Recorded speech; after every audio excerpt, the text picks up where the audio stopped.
Now, Rabbi Steiner, I think we're going to read from that Torah. No? Not this morning. What is Torah? Torah is full of stories. Okay. So Torah is full of stories. So I brought a story to share, but I'm going to need your help telling this story. Do you think you can help me? Yes. Can you help me? I'm going to need help from parents and kids and all relatives who are here. So you'll listen to the story, and at certain points, I'm going to ask you to repeat after me, okay? And to join me. So, once upon a time, there was a small town in the hills. And in this small town lived a Jewish community and their rabbi. And every year, on the morning of Rosh Hashanah, before the Rosh Hashanah service, the rabbi disappeared. No one knew where he went. The people of the town wondered, where's our rabbi? So they went out to look for him. They figured he must be doing something really important, right? It's the morning of Rosh Hashanah. So they went to look in the sanctuary. And they looked, but he was not there. When I do this, can you say that with me? He was not there. So they went to look in the classrooms. But he was not there. They even went to look at the rabbi's house. In the rabbi's house for the rabbi, they went. But he was not there. So the people of the town got together and they discussed. And they decided, well, he must be doing something so important. He must have gone up to the sky to talk to God. That's what they decided. But there was one man in town who was pretty grumpy. Humph. When I go like this, can you say humph? Humph, said that grump. This whole going up to the sky business, that sounds like a miracle. And I don't believe in miracles. I'm going to find out where that rabbi goes. So, the next year, on the night before Rosh Hashanah, the grump went over to the rabbi's house. But he was very quiet. When I go like this, can you say, shh? The grump snuck into the rabbi's house. And the grump was very quiet and hid under the rabbi's bed. So all night, as the rabbi slept and snored,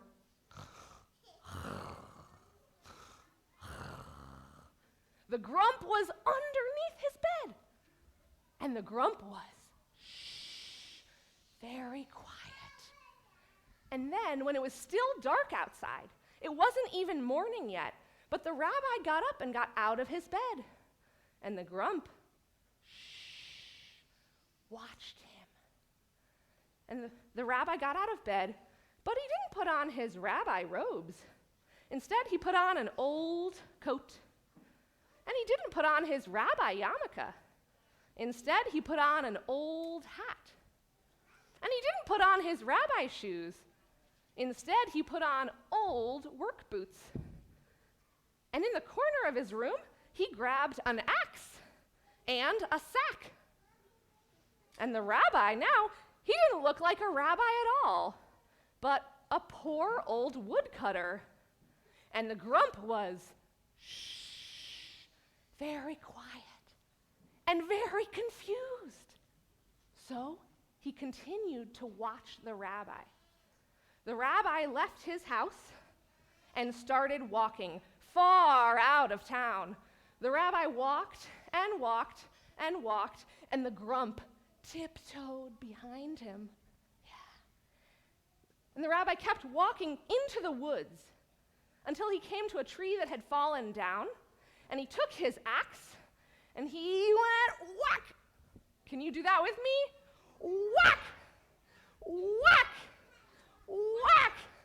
He cut up that tree into lots of small logs, the perfect size for a fireplace. And he took all the logs and he put them in his sack, and he kept walking. The rabbi walked and walked up a mountain, and the grump tiptoed behind him. The rabbi walked until he got to a small house at the top of the mountain. And this house was not in good shape. The roof was caving in, and there were holes in the walls. And at the top of the mountain, it was very cold. Can you do that with me? Gosh, the grump thought, that house looks very cold. But the rabbi went right up and knocked on the door. And out of the house came the voice of an old woman. And she said, "Come in." So the rabbi opened the door and went into the house, and it was very cold. Can you do that with me? It was very cold. And inside the house, the rabbi saw an old woman, and she was lying down in a bed, and she had only one thin little blanket to cover her, and her face was pale. And the rabbi said, "Well, I've got some wood for sale. You could use it to burn in your fireplace and heat your house." But the old woman said, "I don't have any money for wood."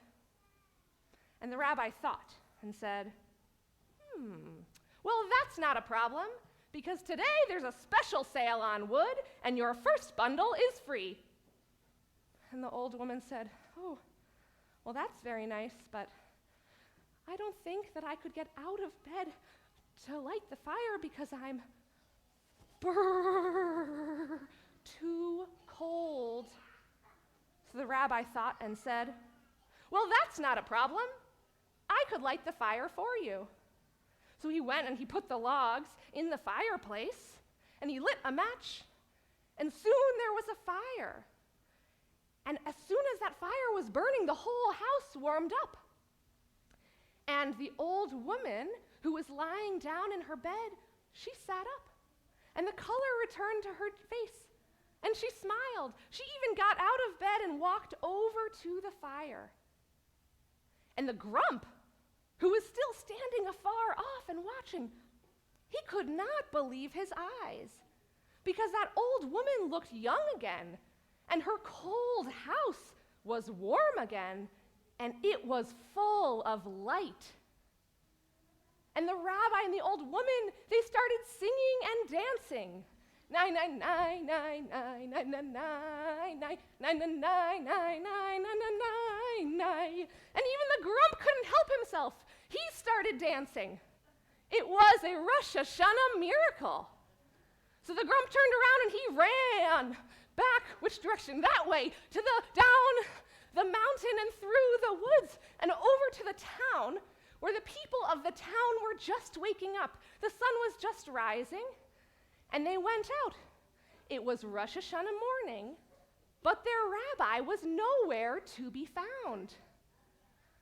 We know where the rabbi was, but the people of the town didn't know, so they went and they saw the grump, and they said, "So, our rabbi, he must be doing something so important.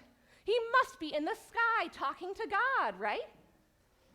And the grump said, "He's not in the sky talking to God, but what he's doing is just as important." So can someone raise their hand and tell me, what was that grump doing? We have so many hands. Okay, let's start here. What was the rabbi doing on Rosh Hashanah morning? He was helping a person. Anyone else want to add to that? Yeah. He was dancing. Yeah. He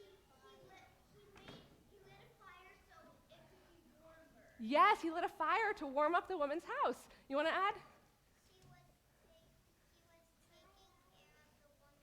He was taking care of that woman. I'll get to you, Alessandra, soon. Helping the poor. You could tell she was probably a poor woman, yeah. He was cutting wood to warm the house to help the woman. And two more. Oh, yes? He snuck out of bed to know nobody. You're right. He wanted to do so in a way that no one else would know. It was a good deed he was doing, but he snuck out of bed so no one would know. Yeah. He tiptoed behind the rabbi. The grump tiptoed behind the rabbi to see what was happening. We're going to take these two more. Oh my gosh, 3. Okay, yes. He was making a happy mitzvah. He was making a happy mitzvah. I love that. Yes? He was taking the Torah out. He probably was also going to take the Torah out, like we did. Yep. And he was singing. He was singing. Okay, wow, so many answers. I didn't even expect so many answers.